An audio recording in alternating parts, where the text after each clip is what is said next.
رسول اللہ سلام علیک یا حبیب اللہ سلام علیک یا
بسم اللہ الرحمن الرحیم قال اللہ تبارک وتعالی فی القرآن المجید والفرقان الحمید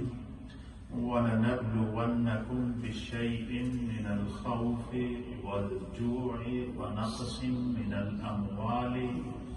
وَالْأَنفُسِ وَالثَّمَرَاتِ وَبَشِّرِ الصَّابِرِينَ صدق اللہ مولانا العظیم وصدق رسولہ النبی الامین الکریم ان اللہ وملائکتہ یصلون علی النبی یا ایہا الذین آمنوا صلوا علیہ وسلموا تسلیما اللہم صل وسلم علی سید الانبیاء والمرسلین وعلی آلہ الطیبین واصحابہ الطاہرین اجمعین. حضرات محترم، 16 دسمبر کا 2014 کا دن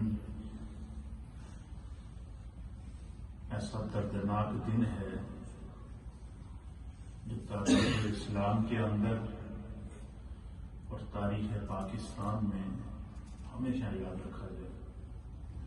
ناقابل فراموش سانحہ APS army public school Peshawar, جس میں 80 کے قریب یا اس سے زائد بچوں نے، معصوم بچوں نے اپنے ملک کو بچانے کے لیے اپنی قربانی پیش کی. یوں تو دہشت گردی کے عفریت نے پاکستان کو بری طرح سے گھیرا ہوا تھا. 70,000 سے زائد پاکستانی مائیں، بہنیں، بچے، نوجوان، بزرگ اس کی بھینٹ چڑھ چکے تھے. کسی کو سمجھ نہیں آ رہی تھی کہ اس عفریت سے کیسے جان چھڑائی جائے. اللہ پاک نے ان معصوموں کی قربانی کو قبول کر کے پاکستان کو اس جہنم سے نجات دلائی. اور یہ ایسا دردناک سانحہ ہے، آپ یقین کریں کہ جس طریقے سے آپ اگر اس کو عمیق نظر سے دیکھیں گے کہ جس طریقے سے جب سانحہ کربلا 10 محرم کو آتا ہے تو ہر دل غمگین ہو جاتا ہے. اور وہاں پر امام عالی مقام امام حسین رضی اللہ تعالی عنہ اور آپ کے رفقا، اور ان رفقا میں بھی خاندان رسول کی وہ ننھی کلی جو امام علی اصغر ہیں، جنہوں نے 6 ماہ کی عمر میں اپنی قربانی